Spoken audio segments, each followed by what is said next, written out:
Salut tout le monde, suite de la dernière vidéo sur le carré de Meyer. La dernière fois je m'étais vraiment borné à l'épée longue et aux exercices à faire. Là je vais aller sur les fondamentaux d'autres armes. En commençant par le Dussac, ce qui est une bonne idée étant donné que c'est justement le Dussac qui montre le carré de Meyer dans le traité.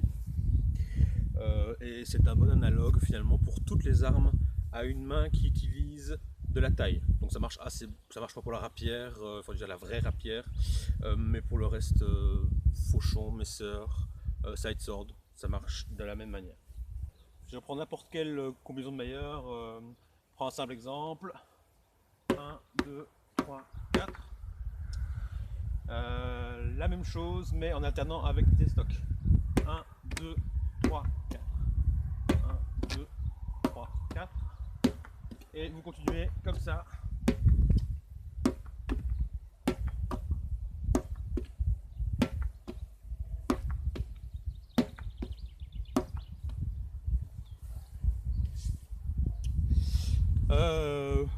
Même chose, on a déjà vu tout à l'heure, alterner avec des contre-tranchants. Donc, tranchant, tranchant.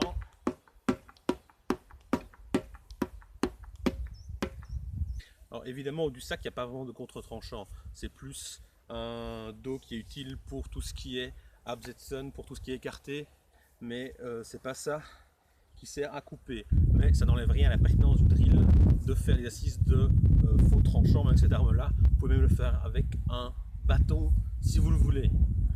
Pour ceux qui s'intéressent, il y a aussi les masses, les marteaux, il n'y a pas de raison.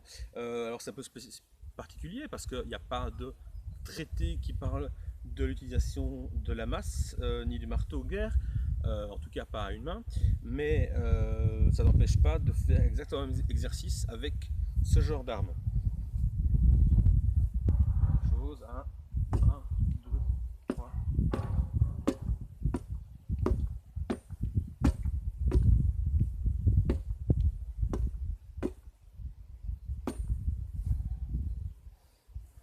Alors ceci c'est beaucoup plus compliqué à la masse, on n'est pas habitué et c'est pas vraiment une arme qui est faite pour avoir la même reprise, la même fluidité qu'un Dussac, une épée longue ou qu'une rapière.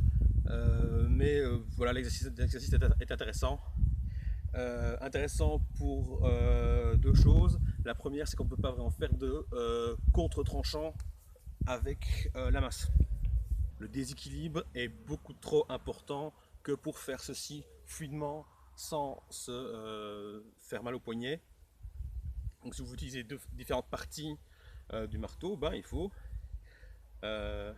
tourner dans votre main le marteau. C'est pas en faisant une rotation de poignet que vous allez donner la force nécessaire à ce marteau. Chose intéressante aussi avec ce genre d'armes, que ce soit les haches, les masses, même les armes d'ast qu'on peut manipuler en taille, c'est que ce qui est très facile à faire, c'est de rater sa distance, et non de faire ceci. Ici, j'ai frappé avec le bois. Alors, je dis pas que ça fait pas mal à quelqu'un, hein, mais c'est pas optimal au niveau de la frappe. On va passer à quelque chose de plus classique, la dague. En plus, c'est très facile à faire chez soi. La dague, elle a une difficulté, c'est qu'on ne peut pas frapper les 4 ouvertures de la même façon. Exemple très simple. 1, très simple, ok, ça va. 2, ça marche. 3, c'est compliqué. Je dis pas que c'est impossible, mais je pense que comme ça vous avez très très peu de force pour frapper. Mais dans le traité de Meyer, justement, on a une technique qui utilisait le pommeau de la dague. Donc beaucoup plus simple. 1, 2, 3, 4. 1, 2, 3, 4.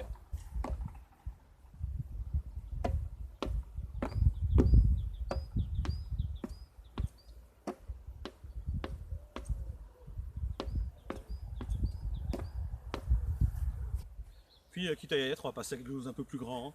Le bouclier c'est spécial aussi parce qu'encore une fois, c'est quelque chose une arme dont il n'y a pas de traité. Mais ça n'empêche pas que beaucoup de systèmes connus des traités ainsi que d'autres sources comme l'iconographie ou les sources écrites peuvent nous aider un petit peu plus. On va voir qu'ici il y a une problématique qu'on n'a pas quand on a une seule arme ou quelque chose d'assez petit comme le Boclin. Parce que vous avez le 1, ok, simple. Par contre le 2, si je fais ceci, je garde ma main découverte. Et ça c'est pas quelque chose qui est souhaitable. Puis les autres sont finalement assez classiques. Donc, si on revient à la deuxième ouverture, ici, eh bien, vous devez ramener votre bouclier pour faire la frappe. En tout cas, faire en sorte que votre bouclier couvre tout de même un minimum votre main, de manière à ne pas être comme ça, ce qui est vraiment une très mauvaise position. Et là, on peut s'amuser à faire le même drill, alors en taille simple, encore une fois.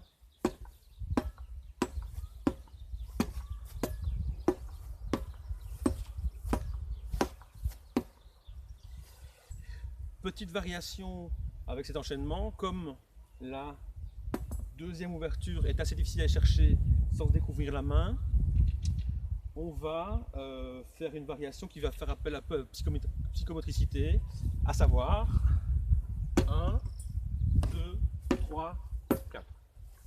Donc 1, 2, 3, 4. 1, 2, 3, 4. 1, 2, 3, 4. 1, 2, 3, 4. Encore une variation. On va rester sur ce même drill en frappant toujours l'ouverture basse. Mais on va rajouter un petit élément. Donc 1, 2, 3, 4. 1, 2, 3, 4. 1, 2, 3, 4.